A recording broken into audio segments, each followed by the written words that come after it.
अस्सलामुअलैकुम। शलजम काले क्यों पड़ जाते हैं और इसका जायका क्यों इतना मज़े का नहीं बनता, तो इस तरह की सारी बातें मैं आपके साथ शेयर करूंगी। इसके बारे में आपको टिप्स और ट्रिक्स दूंगी। ये शलजम इतने मज़े के बने हैं कि इसके साथ अगर गोश्त भी पड़ा हो तो बंदा गोश्त को छोड़ दे और ये शलजम मटर इंजॉय करे, इतने टेस्टी हैं ये। वीडियो शुरू करने से पहले आपसे छोटी सी रिक्वेस्ट है कि लाइक पे हिट कर दें, सब्सक्राइब को भी प्रेस कर दें और बेल आइकन को भी प्रेस कर दें। इससे क्या होगा कि मेरी हर नई आने वाली वीडियो का नोटिफिकेशन सबसे पहले आप तक पहुंचेगा, वो भी बिल्कुल फ्री में। इसके कोई चार्जेस नहीं हैं। तो चलते हैं रेसिपी की तरफ। बिस्मिल्लाहिर्रहमानिर्रहीम।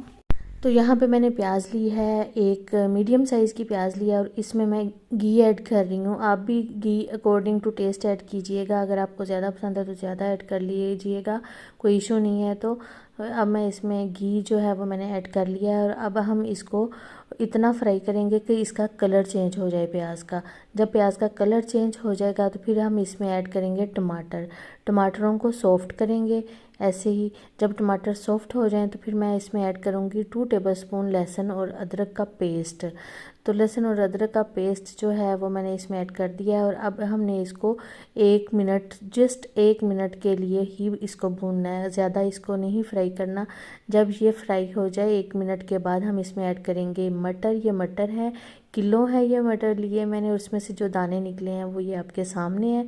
और अब हमने इसको 2 से 3 मिनट के लिए भूनना है, अच्छी तरह से इसकी भुनाई करनी है। तो इसकी भुनाई करेंगे तो ये इसका टेस्ट जो है ज़बरदस्त आएगा। यहाँ पे शलजम मैंने बॉईल कर लिए हैं। अगर हमने इसको प्रेशर कुकर में बॉईल किया होता तो इसका रंग काला काला सा होना था, इसलिए हमने इसको खुले वाले मुंह वाले बर्तन में बॉईल किया है। तो देखिए इसका कलर कितना ज़बरदस्त है और वाइट है। और इसको मैं मैशर की मदद से मैश कर रही हूँ।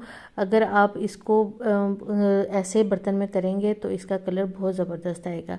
यहाँ पे मटर जो है वो हमारे ज़बरदस्त से भुन चुके हैं।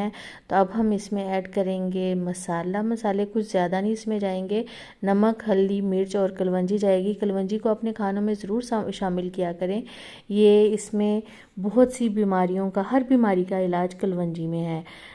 तो उसी प्लेट में मैंने थोड़ा सा पानी ले रही हूँ और ये भी पानी भी ऐड कर देते हैं इसमें, ताकि मसाले जो हैं हमारे जले ना और इनकी ज़बरदस्त सी भुनाई हो। इसको ज़रा भूनते हैं, जस्ट 30 सेकंड इसके लिए बड़े होते हैं, बहुत ज़्यादा इसको नहीं भूनना।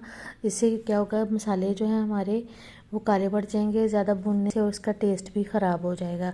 तो अब इसमें मैं ऐड कर रही हूँ शलजम जो हमने मैश किए थे वो वाले। और देखिए इनका कलर कितना ज़बरदस्त है। अगर इन हंडिया का जो कलर है वो बहुत मैटर करता है, बहुत अच्छा हो तो सारे देखते हैं और तारीफ़ देखते ही करते हैं। सबसे पहले हमारी जो आंखें हैं वो खाती है और फिर हमारा मुंह खाता है। इसलिए आप जो चीज़ हम बनाते हैं उसको ज़बरदस्त सा बनाना है। इसको इतना भूनना है कि ये घी छोड़ दे। ये देखें इसने अब घी छोड़ दिया, इसका मतलब है कि ये पक चुका है। इसको हम अब उतार लेते हैं। तो मैंने इसको उतार लिया है और देखें एक दफ़ा चम्मच इसमें चलाया तो फिर घी गायब हो गया है। ऐसे होता रहता है, आप सब्ज़ी बनाते हैं आपको पता ही है।